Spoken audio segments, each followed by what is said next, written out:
운동하면서 그 나무에 안 아니 그래서 지금 구독자들에게 내가 이제 여러분 질문을 했어요. 나도 뭐 하나 줘라.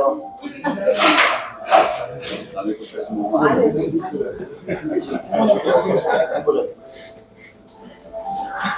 어제까지 있어.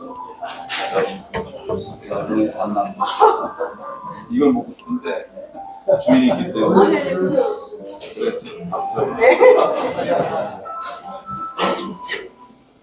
뭔 얘기가 나겠나? 그래서 나는 갈 때마다 이제 순수로 오세요.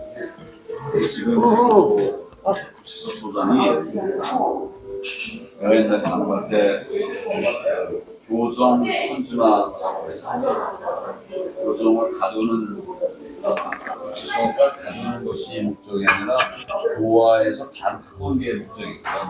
목적은 그건데 실전은 잘 안 돼요. 그게 내가 그 장관이니까 교도소는 우리 법무부 쓰니까 사마 기관이니까 그래서 이제 좀 도와서고 여러 가지 했는데 그 중에 하나가 뭐 이런 그런 거예요. 뭐 이렇게 최고위 과정들이 있잖아요. 최고위 과정에 뭐 일반 최고위 과정은 돈이 많이 들어요. 여기 서울대 최고위 과정을 남부구치소에 남부교도소에 이관해서 거기서 했다고. 그 각 교도소마다 이런 대학에 이제 다 주변에 다 대학이 있으니까 최고위 과정 같은 거를 무료로 이렇게 했는데 또 다 하겠다고 그러더라고. 그래서 한 50몇 개 대학에서 50몇 개 교도소에서 그런 거 했죠. 그런 걸 기억하고 있는 사람이 여기 있어.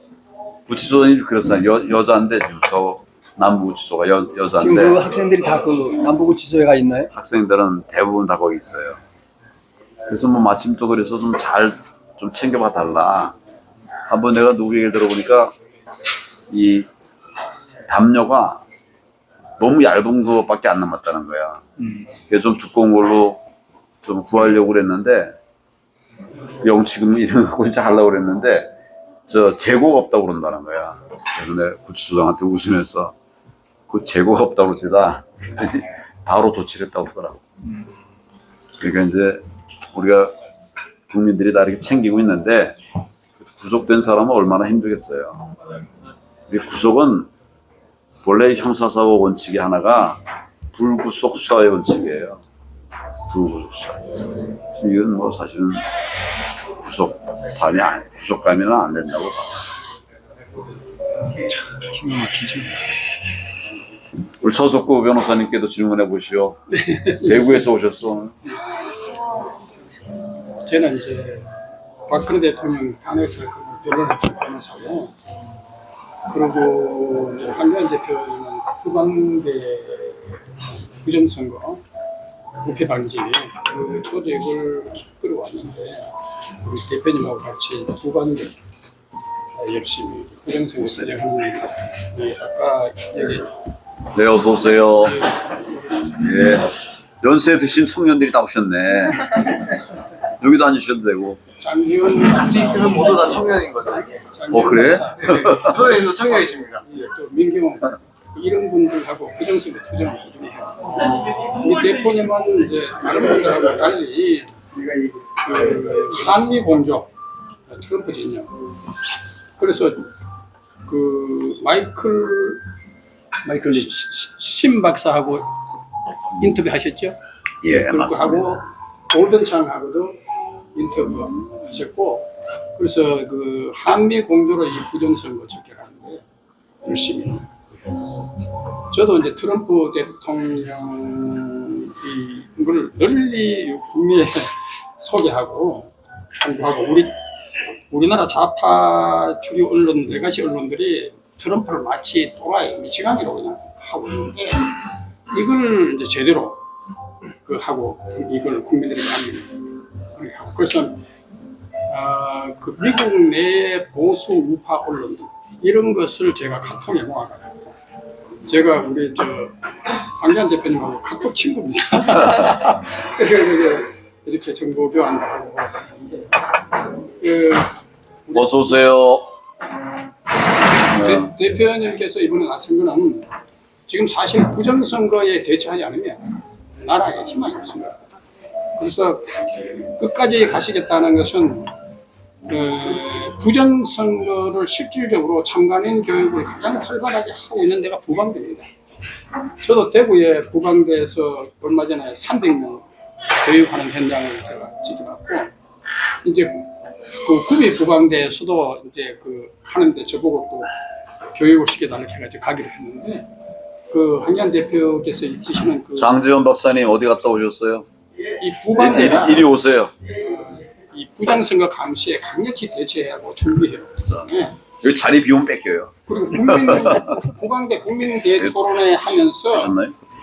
아주 열심히 부정선거의 사례 같은 거 증거 이런 것을 널리 미국이나 국내에 이렇게 공유를 하고 되었는데, 그런 점에서 아주 독보적인 우리 장 박사님도 마찬가지고, 그래서 이렇게 끝까지 가야만 참관인을 투입할 수 있어요.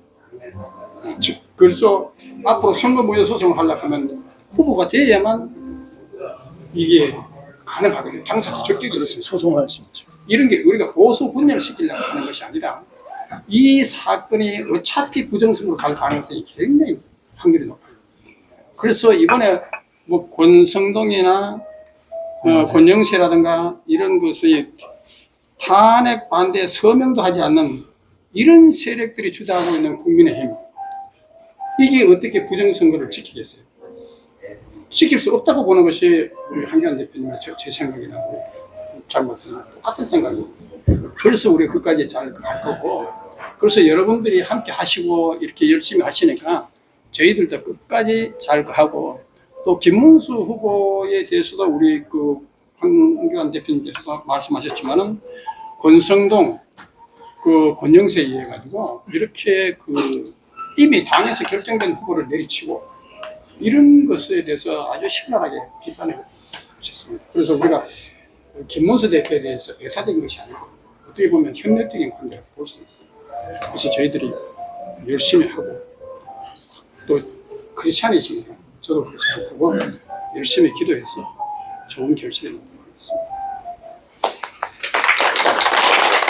우리 여러분 장재원 박사님의 말씀도 좀 들어보고 싶죠? 네, 처음 뵙겠습니다. 예, 예. 공식 명칭은 선관위 서버과 국민운동본부 대표입니다. 저는 황교안 대표님을 너무너무 좋아하고요. 제일 중요한 거는 지난번에 제가 이제 황교안 대표님한테 그래프 하나 보여드렸는데, 부산시 교육감 4월 2일 날 선거 있었거든요.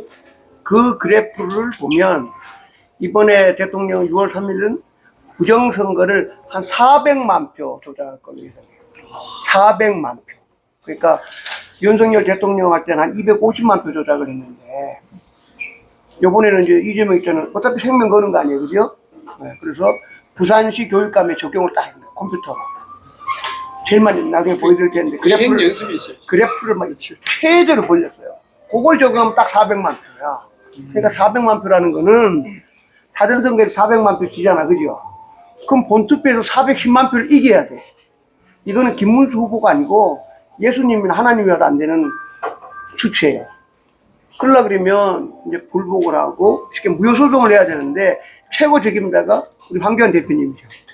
근데 그 이유가 지금, 저는 이제 황교안 대표님만 알고 일반 국민 잘 모르니까 내가 마이크 잡고 연설 계속 하는데, 황교안 대표님 부방대가 20일에 총선 무효소송을 직접 하셨거든요. 지금 막 진행 중인데 1번 타자. 하나는. 딱 하나, 1번. 1번이 서울 중구 성동을에 박종준 의원이 현역인데 우리가 생각할 땐 가짜. 떨어진 사람은 이해운 후보예요. 그거를 황교안 대표님이 무효소송했기 때문에 신숙희 대법관 이런 분들이 컴퓨터를 까라 그랬어. 포렌식 하라고 정식으로 오픈하라고 적점 명령했거든요. 그거를 관철하신 분이 우리 황교안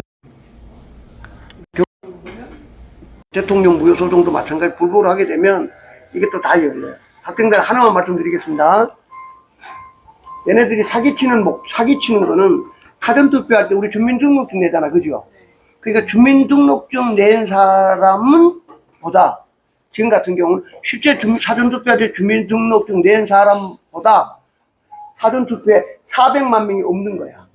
실제로 주민등록증 낸 사람보다 플러스 가공의 400만 명을 만들어 놓고 그걸 컴퓨터로 조작하는 게 이게 사기 원리야. 근데 그걸 제일 정확히 아시는 분이 이번에 황교안 대표님이 나가신 분. 장지원 박사. 아닙니다.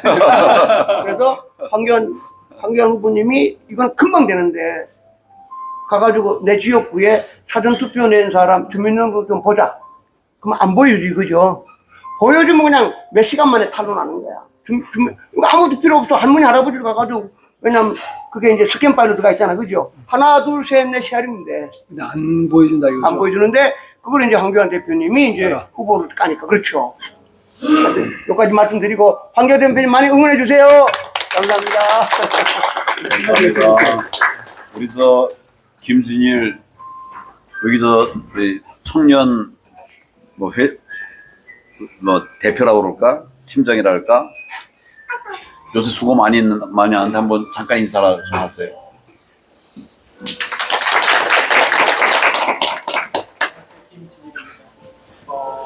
원래는 국민의힘 당직자입니다.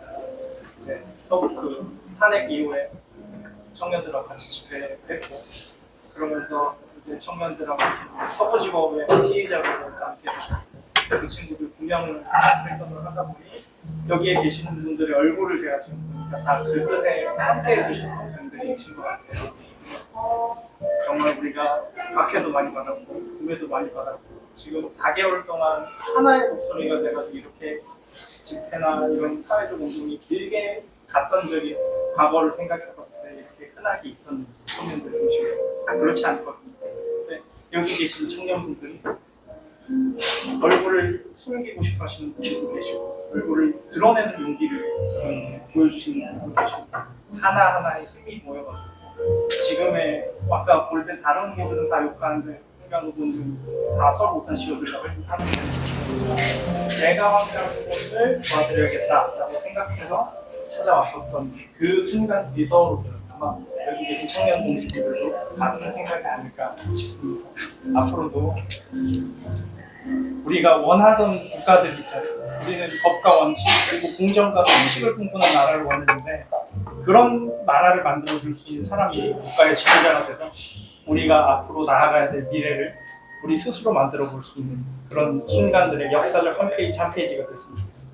감사합니다.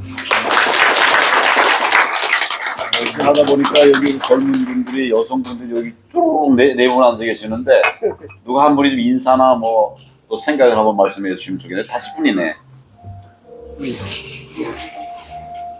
아무나.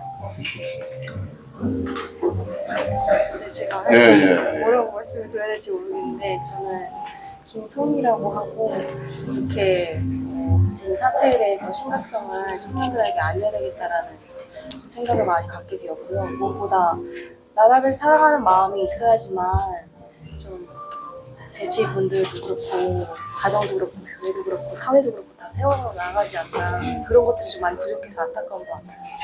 그래서 부정선거가 됐던 지금 이 사태가 됐던 저희가 할 수 있는 거를 해야 되지 않나 저희 자리에서. 근데 한 가지 여쭤볼게요. 뭐 채널 같은 거 갖고 있어요?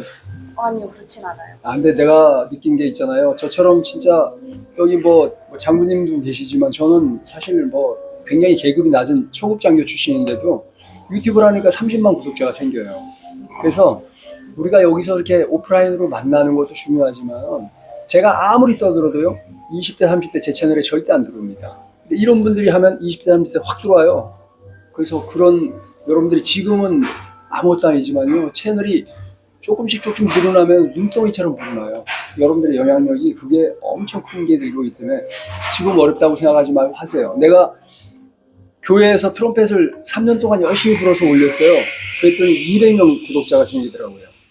박근혜 대통령 사기 탄핵 사태 때 사건 하나 딱 터졌는데 그거를 내가 그냥 그때는 얼굴도 안 내놓고 녹음 파일로 이렇게 깠는데 크리스마스 전날 이브 날이었는데 그 음성 파일 하나 때문에 자고 일어나 보니까 구독자 12,000명이 됐어요. 그래서 하루아침에 유튜버가 된 거예요. 여러분들도 지금 시작하면 뭐 100명도 안 되고 200명도 안 되고 힘 안 나잖아요. 분명히 이벤트 마크가 딱 찍히는 날이 옵니다. 그럼 확 오는데 그때 여러분들의 영향력은 엄청나져요. 그래서 여러분들 혼자만 그 끙끙 앓을 게 아니라 우리 황교안 총리님 같은 분들의 얘기한 걸 다 공감한다면 그거를 젊은 사람들의 시각으로 쉽게 얘기해주면 그냥 전달이 되는 거예요. 그거 한번 부탁드려봅니다. 젊은 분들이 많잖아요. 예, 감사합니다. 저 뒤에 목사님이 두 분 계시는데 목사님 중에 한 분이 한번 김민기 목사님. 제가 오늘 이제 너무 기뻐가지고 제가 황교안 대표님 그동안 연습을 많이 하셨는데 오늘처럼 감동적인 걸 정말 없었어요. 제가 저절로 막 눈물이 나가지고 한참 울었습니다. 왜 그러냐면은 이제 오늘 연설이 황교안 대표님의 미래에 아주 중요한 그 시간의 기점이라고 저는 생각했습니다. 첫 번째는 뭐냐? 과거에 대통령 권한대행 때 이제 왜 대통령으로 안 나왔느냐 그걸로 비난을 많이 받았습니다.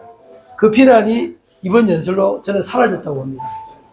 이제 앞으로 저는 오늘 연설한 거를 퍼나르면은 대선의 승리까지 간다고 봅니다.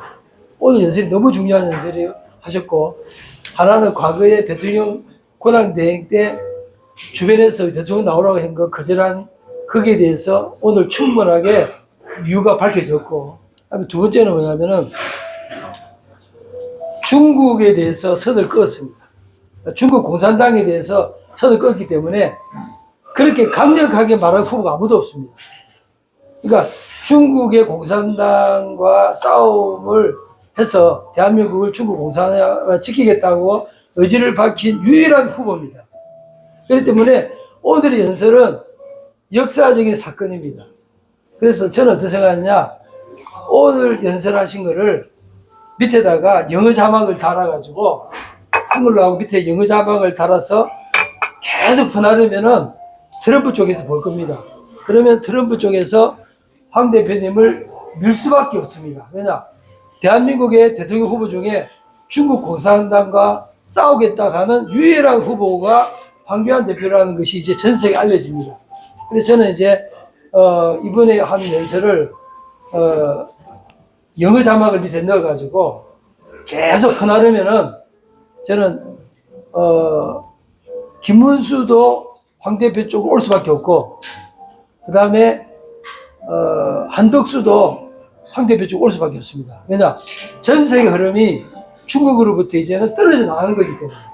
그래서 중국으로부터 떨어져 나가는 기폭제로 오늘 연설을 영어 자막을 달아 쓰시면은 대선은 황교안 대표님이 대통령으로 당선된다고 저는 믿습니다. 감사합니다. 우리 요 중에 제일 젊은 사람이 누군가? 오, 한 말씀 제일 잘생겼어. 한 말씀. 예. 아무래도 지금 대통령이 되실 가능성이랑 그 사람이 될 가능성이 지금 두 가지가 가장 가능성이 높잖아요. 아무래도 대통령이 되셔도 그 국회에는 아직 의원들이 점령을 하고 있고 대통령이 되신다면은 이를 어떻게 극복해 나가실 건지 그리고 우리는 무엇을 해 나가야 될지 아니면 그 최악의 규모가 돼서 당선되지 못하신다면은 또 어떻게 하실 건지 방향성이 궁금해요. 내가 윤석열 대통령에게 지금 이 난국을 헤쳐나갈 길은 한 가지밖에 없다. 뭐라고 그랬을까요? 부정선거. 수사하는 것밖에 없다. 수사밖에 없다. 뭘 수사할 거냐 두 가지예요. 하나는 문재인 정부 이재명이 쌓아놓은 적폐가 있어요. 그 사람들이 우리를 적폐라고 해가지고 300명 가까이 구속했다고. 그 사람들이 그것보다 내가 볼 때는 10배 정도의 더 많은 범죄가 있어요. 여기는 뭐 자잘한 실수가 있었다고 하는 걸 갖고 있고 또 이 대부분 또 무죄가 났어. 그러니까 저들의 불법을 위해 수사하는 거죠. 그렇게 되면 우선 뭐 내가 볼 때 한 5명, 10명만 구속돼도 기가 팍 죽어요. 그렇죠. 우선 지난번 이재명이 자기 1심에서 유죄 선고 났을 때 그 다음에 이제 2심, 두 번째 재판이 있었는데 한 열흘 동안 아무 말을 안 하고 있었어.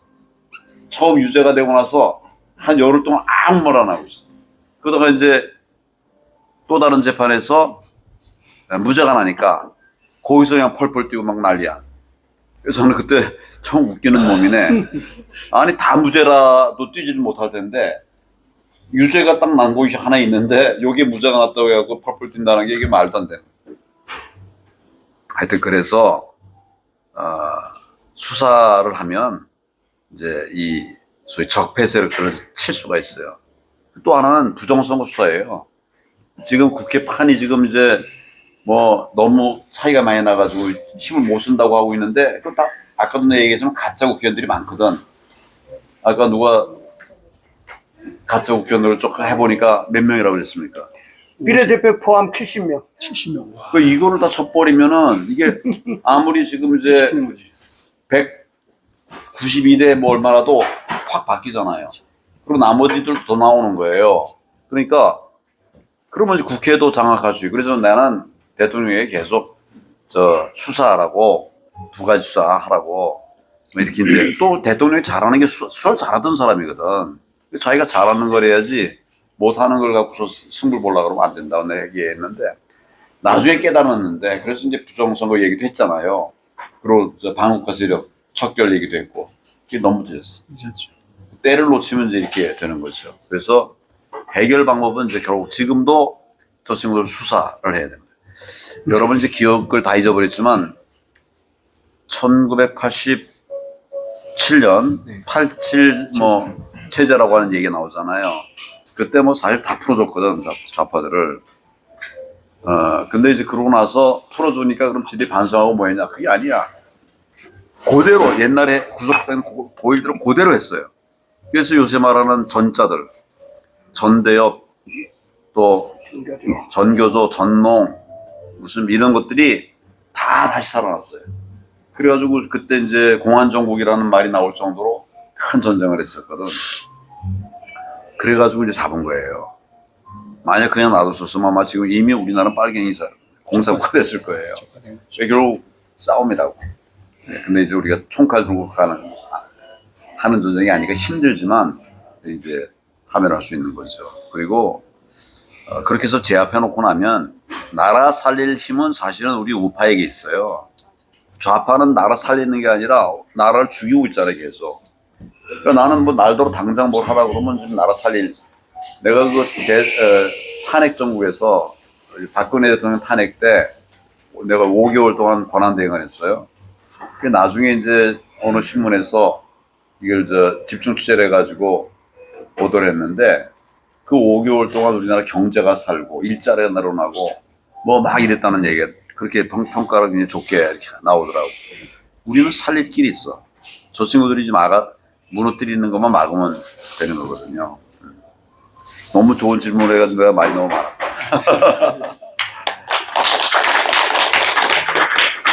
우리 김 위원장님도 한마디 하세요. 예. 네. 이렇게 우리 후보님께서 선관위 후보 등록한 날 젊은 친구들과 첫 티타임이 여러분들입니다. 여러분들 주변에 가셔서 많이 홍보도 마시고 특히 젊은 친구들이 우리 캠프에 자주 시합할 때마다 와서 우리 캠프의 활력 좀 높여주고 주변에 젊은 친구들한테 황교안 후보님이 무소속이지만 끝까지 간다. 그것은 나중에 선관위에서 부정선거의 정황과 여러 가지 질문가 있을 때 이해 당사자로서 고소인으로 선관위 부정선거를 완전히 파헤치려고 하는 의도도 있다. 그러니까 여러분들이 이 나라의 부정선거를 막지 못하면 대한민국의 미래가 없다. 그런 제일 맨 앞에 서 있는 사람들이 젊은 사람들입니다. 왜? 젊은 사람들이 있어야 여러분들이 길게 살아갈 대한민국이 희망이 있는 거고 우리 세대는 내일 모레 죽어도 상관없어요. 그러니까 여러분들이 무슨 불합리하고 위험한 일이 있으면 우리가 나서고 여러분 뒤에서 바람만 잡으면 이 나라는 밝아지고 이번 13 대선은 우리가 이겨야만이 민주주의가 지켜지는 거지. 이번에 못 이기면 우리는 괜찮지만 여러분들이 살아가는 삶은 너무나 엄혹할 것이다. 그래서 여러분들이 정말 뜨거운 가슴으로 주변 분들한테 황교안 후보한테 힘을 좀 실어달라고 하는 말씀을 여러분들이 가장 맨 앞에서 전사가 돼서 도와주셔서 여러분들이 잘 되게끔 해줘야 오늘 티타임의 첫 번째 여러분들의 대상자의 긍지와 자부심 그리고 여러분들의 마음속이 새겨지는 날이 될 것이다. 고맙다는 말씀 드리고 여러분들 도와주십시오. 고맙습니다. 이제 건배 그러면은 술 가지고 가잖아요. 근데 술 가지고만 건배하는 게 아니야. 커피, 티, 차 가지고도 건배할 수가 있어. 건배 다 해봤어요? 누가 한번 건배 제의를 한번 해보세요. 아무나. 연세 드신 분도 좋고 젊은 사람도 좋고. 오 그래 건배 제의 한번 건배가 해보세요. 없는 차가 있어야지. 차가 아, 차가 없어. 없었어? 자동차로. 아직 안 나왔어? 아니 그냥 하지. 그래. 제가 건배라고 하면은 건배 하시면 됩니다. 하나, 둘, 다시 크게 뭐, 크게 가서 차를 다 크게 차를 다 들어라. 잘 끌고 하나 들으세요. 못 들었어. 하나, 둘, 셋, 건배! 와. 아, 멋지다. 뒤에 그 건배하라고 하면 다 부담되잖아요. 그럴 때는 거꾸로 해. 짧게 해. 여러분, 내가 건할 테니까 여러분 배하세요. 건. 이렇게. 한번 해볼까? 네. 건. 배. 얼마나 멋있어. 이거 새로운 방법이네. 아니 뭐 그다음에 아무거나 다 하면 돼. 승, 리 이래 되고 해볼까? 승, 리. 멋있잖아. 내가 아까 그 젊은 분들한테 부탁드린 게 하나 있는데요. 이게 저만 하더라도 세대가 좀 되다 보니까 영어 자막 하는 게 너무 힘들어요. 하려면 하는데 하루 종일 해야 돼. 이제 황 총리님이 금방 말씀하신 핵심 같은 거 좀 잘라가지고 탁 하면 좋은데 하려면 하루 종일 걸려. 할 수는 있어요 나도. 못하지는 않아요. 우리 아들내미 저 미국 가 있어가지고 개헌때 해달라면 해주는데 어려워. 여러분들 보니까 금방 하더라고. 그러니까 여러분들이 지금 당장에 뭐 그 SNS 유튜브라든지 뭐 하는 거 여러분들 금방 할 수 있잖아요. 자막도 금방 달 수 있잖아요. 우리 하루 종일 하는 거 여러분 10분이면 할 수 있잖아요. 여러분들이 해야 돼요. 왜냐하면 내가 아무리 써더라도 연세 드신 분은 제 채널을 많이 봐요. 막 제가 방송한 뭐 고이트날 보면 몇만 명씩 봤어. 근데 젊은 사람들은 한 번도 안 봤어. 우리는 있잖아요. 우리 계속 여기 연세 드신 분들이 똑같이 하는 얘기가 뭐예요? 젊은 분들이 영향력이 크기 때문에 활동을 좀 해줬으면 좋겠는데 젊은 분들이 그런 거에 대해서 신경을 안 써요. 내가 백날 여기서 떠드는 오프라인은요, 그냥 여기 있는 사람들한테만 영향을 미쳐요. 근데 온라인은 엄청난 힘을 갖고 있는 거예요. 그러니까 여러분들이 진짜 한 분 한 분이 다 해줬으면 좋겠다. 이런 말씀을. 제가 30만의 구독자가 내가 영향을 느낀 거예요. 나처럼 별 볼 일 없는 사람에도 30만 명이 보내? 여러분들은 뭐 솔직한 얘기로 한 달만 집중적으로 해보면요, 말도 잘하게 돼요. 이게 진짜 하다 보면 많이 한 사람이 최고지 잘난 사람이 최고 아니에요. 맞아요. 많이 한 사람이 최고입니다. 저 뭐야 우리 농담 중에 라떼라는 말이죠. 라떼. 나 때. 라떼가 뭐죠? 나 때는 이랬어.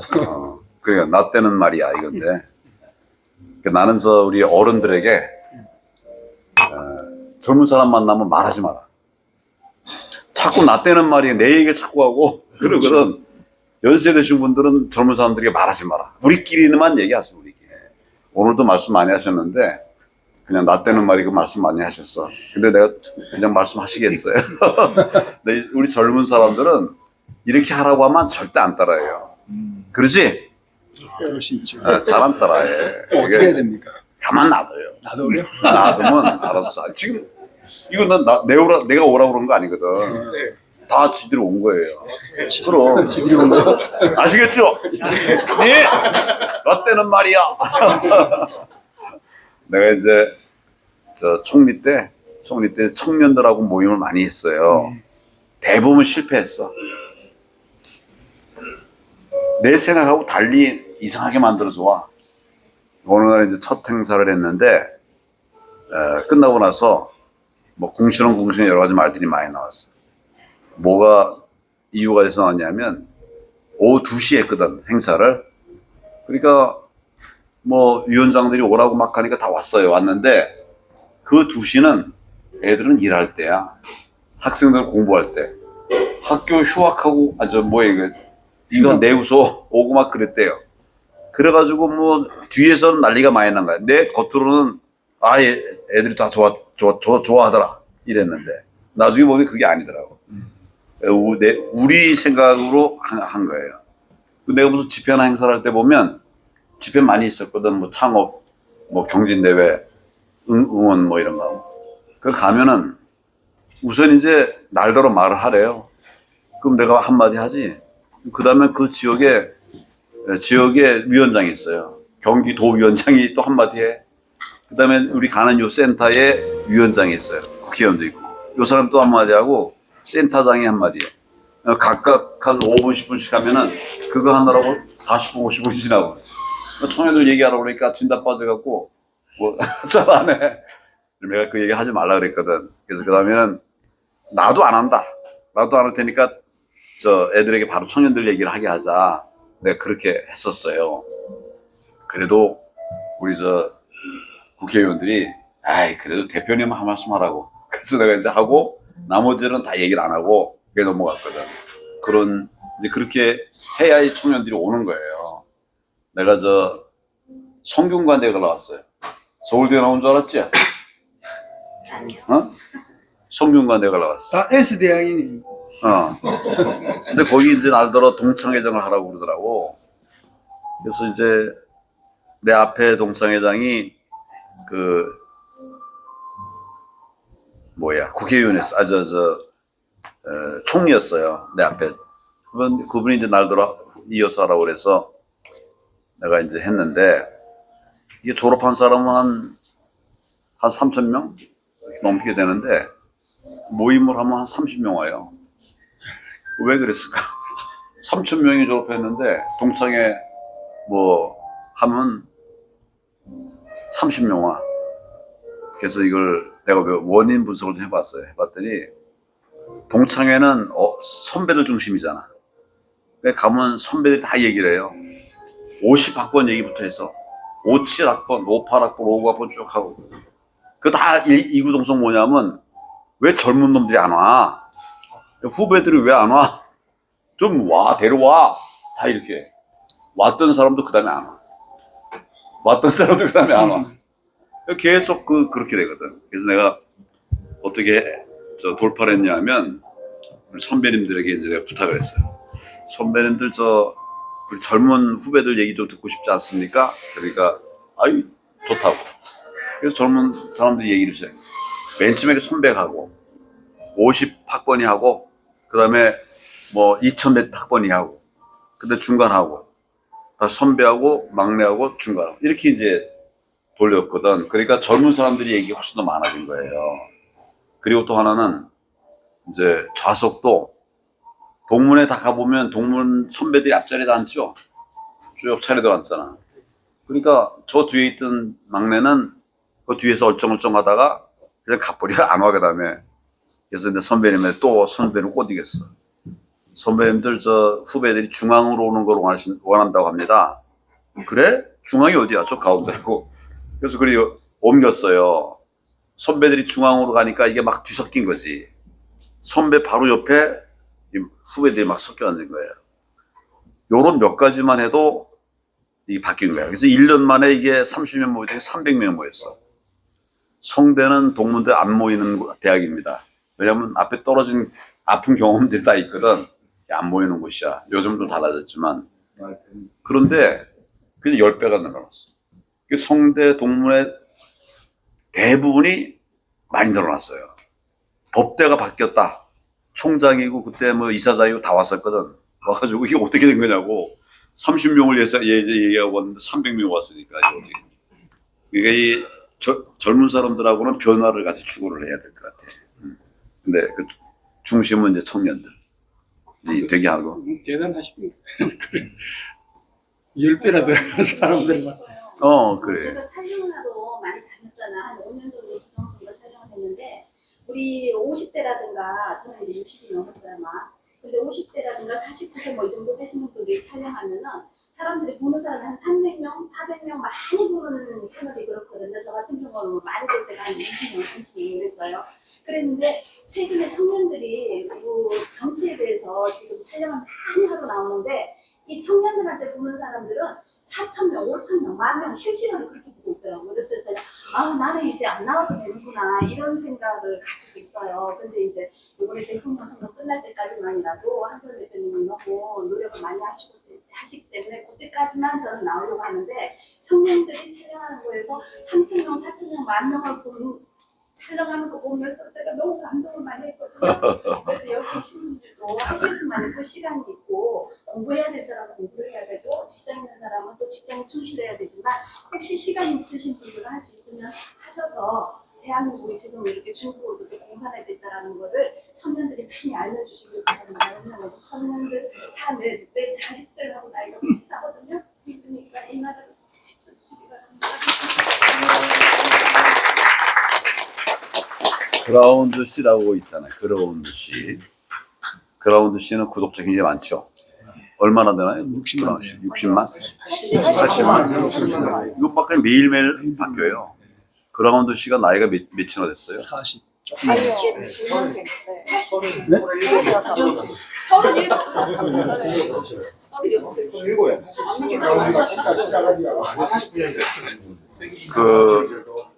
'한 4년쯤 전에 그라운드 C가 청년 모임에 왔었어요.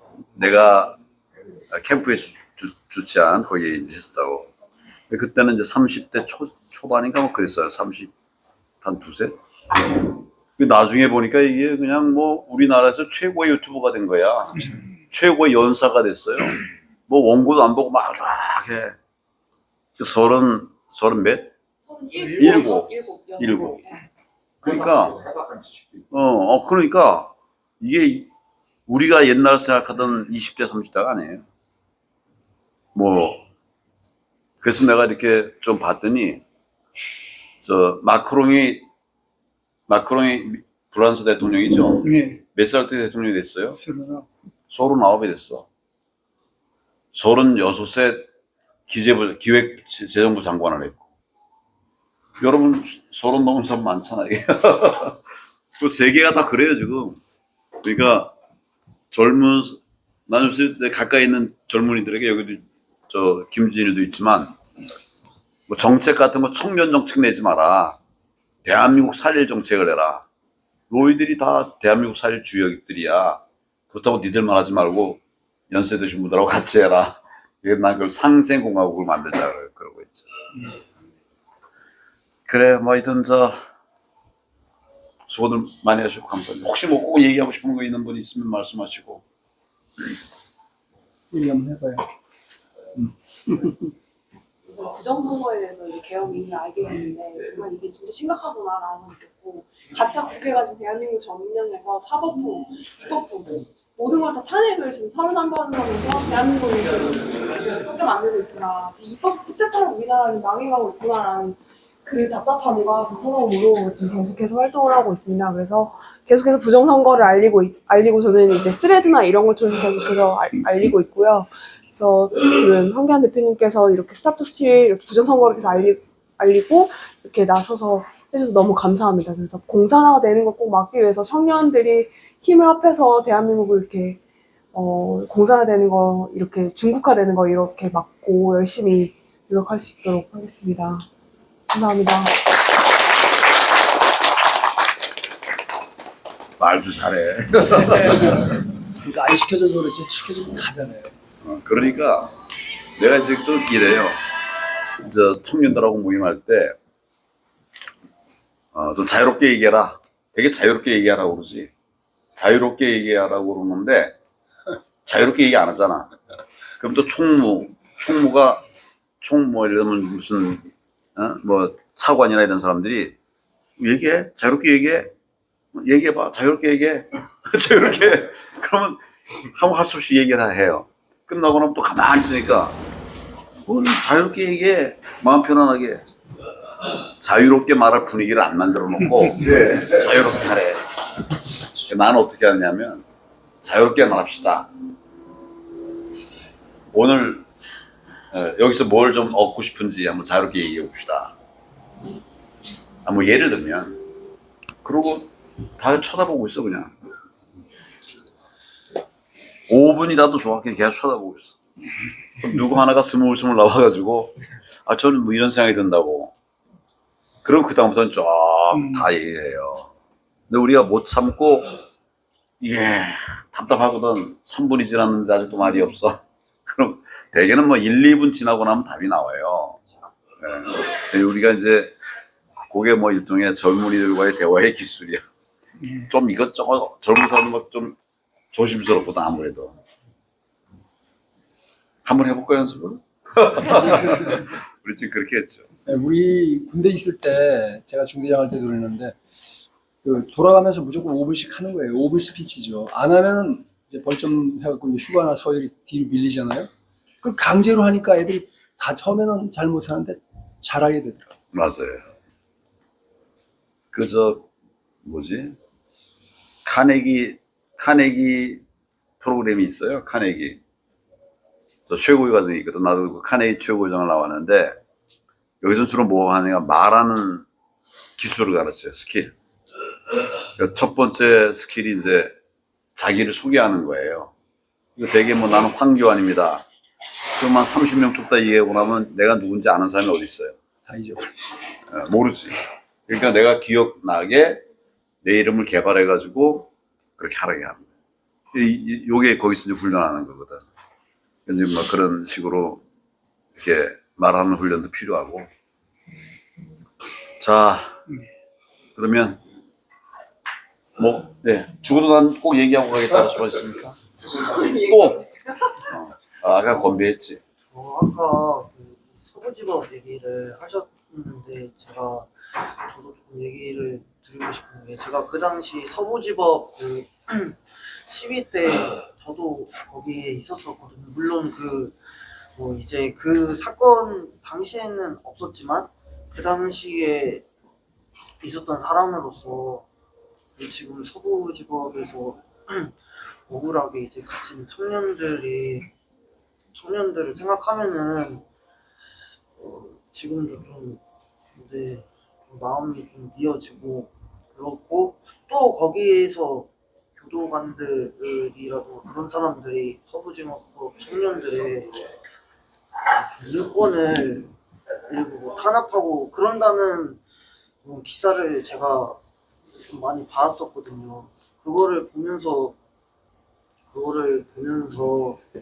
든 생각이 이 나라에 점점 자신의 신념이라던가 자신이 가지고 있는 이념을 조금이라도 표현을 했는데 그것들이 그 기득권의 기준에 맞지 않으면 막 탄압하고 억지로 그거를 하지 말라고 하고 처벌하고 이런 상황이 너무 말도 안 되고 이거를 저는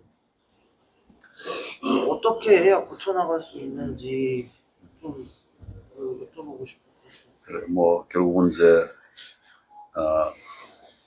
말하자면 이제 우파 정부에서는 그런 일이 없었어요. 우파 정부에서는 그런 일이 없었어요. 또 그런 일이 생기면 징계받아. 근데 좌파 정부에서는 뭐 소위 징계라는 게 거의 없더라고요. 그리고 아까 내 서부지법 사건의 구속자가 100명이라는 건 말도 안 된다고 그랬잖아요. 이게 무슨 정말 무슨 엄청난 어떤 한 지역에 내란이 생겨가지고 그 지역이 막 이랬으면 100명이 될까 이렇게 갖고 이 단일 사건으로 이런 사건이 말도 안 되는 거예요. 그러니까 저희 좌파가 인민을 수충하는 방법은 마치 자기들이 법을 집행하는 것처럼 해서 해요.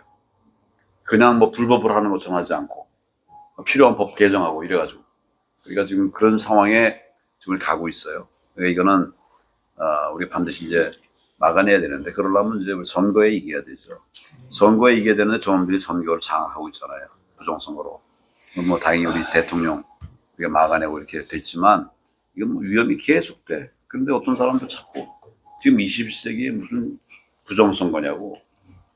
여러분 21세기 문재인이 대통령 될 때 드루킹 사건으로 됐잖아요. 그게 바로 부정선거야. 울산 시장 선거할 때도 그 대통령실 다 나갔잖아요. 우리도 갑시다. 우리도 일어나 갑시다. 자, 화이팅! 설명 한번 부탁드리겠습니다. 뭐 금지마트